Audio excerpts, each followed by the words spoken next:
நமது ஆண்டவரும் அருமை இரட்சகருமாய் இயேசு கிறிஸ்துவின் கிருபையுள்ள நாமத்திலே உங்கள் யாவருக்கும் அன்பின் நல்வாழ்த்துக்கள் கூறி இன்றைய தியானத்திற்கு உங்களை தயவோடு அழைக்கிறோம். இன்றைய தியான வசனம் ஆதியாகமம் 26ஆம் அதிகாரம் 22 மற்றும் 23ஆம் வசனங்கள். ஆதியாகமம் 26, 22 மற்றும் 23ஆம் வசனங்கள். பின்பு அவிடம் விட்டு பெயர்ந்து போய் வேறொரு துறவை வெட்டினான். அதை குறித்து அவர்கள் வாக்குவாதம் பண்ணவில்லை. அப்பொழுது அவன், நாம் தேசத்தில் பலுகும்படிக்கு இப்பொழுது கர்த்தர் நமக்கு இடம் உண்டாக்கினார் என்று சொல்லி அதற்கு ரெகோபோத் என்று பெயரிட்டான். அங்கே இருந்து பெயர்சபாவுக்கு போனான். கிறிஸ்துவுக்கு பிரியமானவர்களே, ஈசாக்கை குறித்து நாம் பார்க்கின்றதான வேளையில் ஈசாக்கு 3 துறவுகளை வெட்டினான். ஈசாக்கும் ஆபிரகாமுமாக இணைந்து அவர்கள் 4 துறவுகள் ஏற்கனவே வெட்டியிருந்தார்கள். இப்பொழுது இவன் ஈசாக்கு 3 துறவுகளை வெட்டுகிறார். முதலாவது போராட்டத்தின் துறவு, எசேக்கு என்று பெயரிட்டான் என்று சொல்லி பார்க்கிறோம். இரண்டாவதாக வெறுப்பின் துறவு, சித்னா. மூன்றாவதாக நாம் பார்க்கின்ற பொழுது அதற்கு ரெகோபோத் என்று பெயரிட்டான் என்று சொல்லி பார்க்கிறோம். ரெகோபோத் பெருக்கத்தின் துறவு. பெருக்கத்தின் துறவு வேறு விதத்தில் சொல்ல வேண்டுமென்றால், நமக்கு இன்னும் இடம் இருக்கிறது. there's room for us. நமக்கு இடம் இருக்கிறது. ஆண்டவர் பெருகச் செய்கிறவர். ஆண்டவர் பெருகச் செய்கிறவர். போராட்டங்கள் நிறைந்த பாதை இருந்தது, ஒருவேளை வாக்குவாதங்கள் நிறைந்த பாதை இருந்தது, வெறுப்பு நிறைந்த பாதை இருந்தது. ஆனால் இவைகளை கடந்து நாம் வருகின்றதான வேளையில் பரந்த இடங்கள், தெருக்கள், இடம் இருக்கிறது, பெருக்கம் காணப்படுகிறது. ஆம், என்னை கேட்டுக்கொண்டிருக்கிற அருமையான தேவனுடைய பிள்ளைகளே, கர்த்தர் பெருக்கத்தை கொடுக்கிறவர்.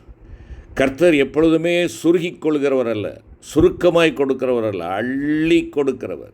அவர் நுள்ளி கொடுக்கிறவர் அல்ல.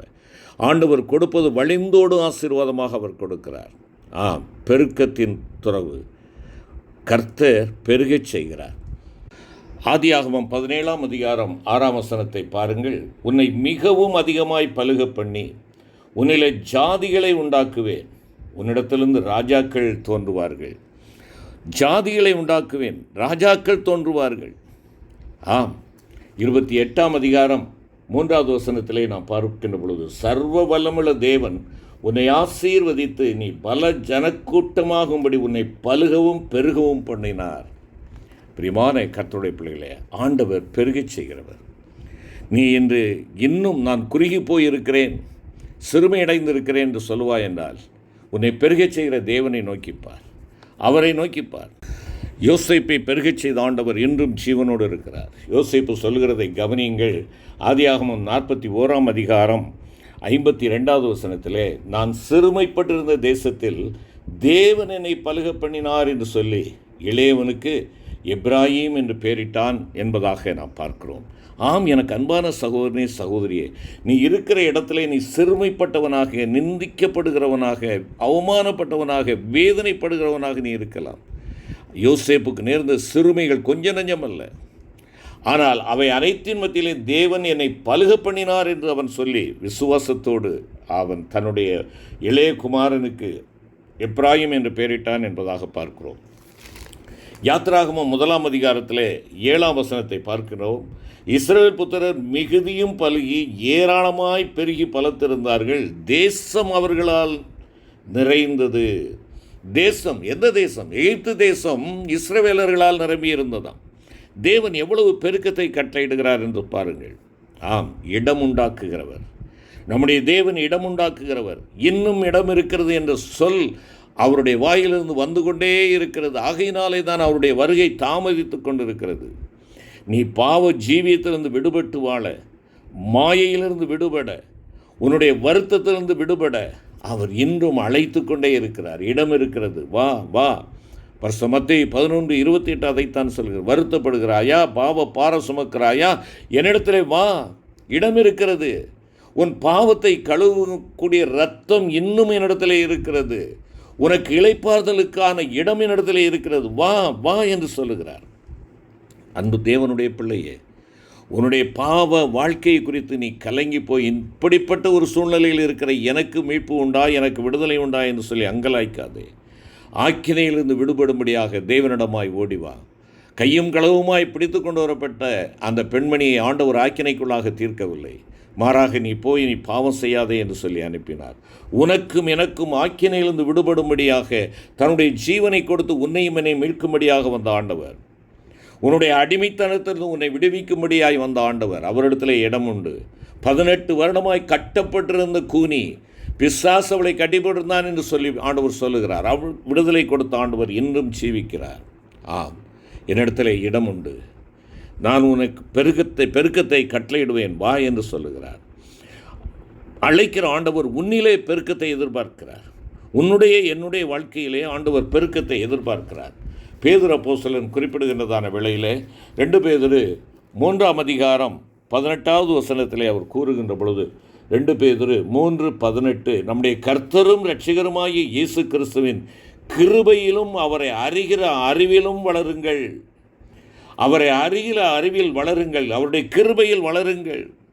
ஆம், உன்னுடைய கிறிஸ்தவ ஜீவியத்திலே நீயும் நானும் வளர்ந்து பெருக வேண்டும். சவலை குழந்தைகளாக நாம் நடக்க இயலாதவர்களாக, எழுந்து நிற்க இயலாதவர்களாக நாம் குழந்தைகளாகவே இருக்கக்கூடாது, வளர வேண்டும் என்று சொல்லி ஆண்டவர் சொல்லுகிறார்.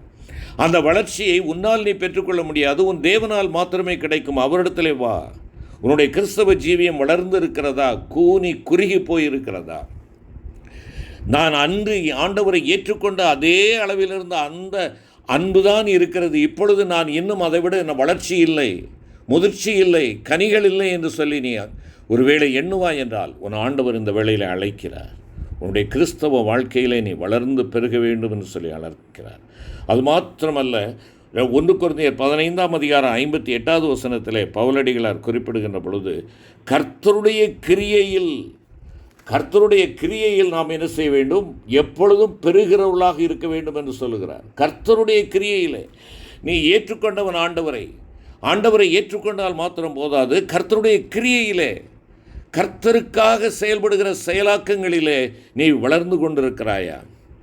நீ ஆண்டவருக்கு கொடுப்பதிலே, ஆண்டவருடைய சமூகத்திலே நேரம் செலவழிப்பதிலே, ஆண்டவருடைய பணியிலே ஈடுபடுவதிலே, சுவிசேஷ பணியிலே உன்னுடைய பங்கு, உன்னுடைய செயலாற்றல், உன்னுடைய கிரியை வளர்ச்சியடைந்ததாக இருக்கிறதா?